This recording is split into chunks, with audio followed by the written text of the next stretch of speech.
Ito po yung mga papi po mga guys no na itinapon lang po dito.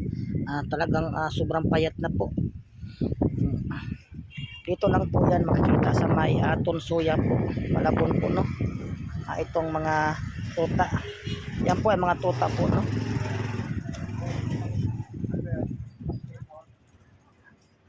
Mm. So sana nga po makuha po itong mga papi. Dahil nga po pinabayaan na po sila ng may-ari at dito lang po sila itinapon po sa may hangganan po ng Tunsuya Malabon po no, sa may tulay. Ayan po. So ayan nga po guys. Ayan po yung location ko mga guys oh. Ayan. Kaya binabalik-balikan ko po sila po dito no para pakainin. Toy toy toy. Toy toy.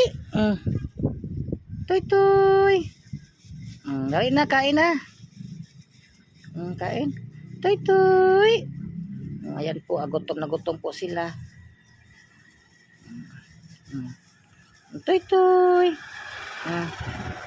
Pero takot po rin sa mga tao po no. Ayan po yung may sugat po no, baluktot na po ang kanya pong paa. So ayan po. Sila po ay mga papi pa po no. Na nga po ma-rescue po sila dito. At sana po mayroon po magbukas po sa kanila. Yan po ay mga papi pa po yan no, hindi mga maliit pa lang yan sila.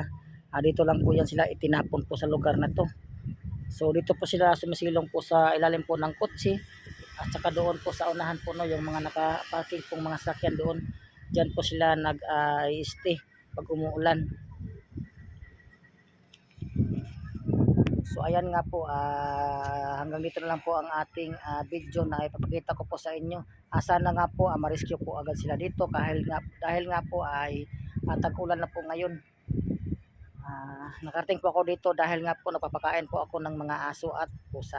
Maraming salamat nga po. God bless. Bye bye.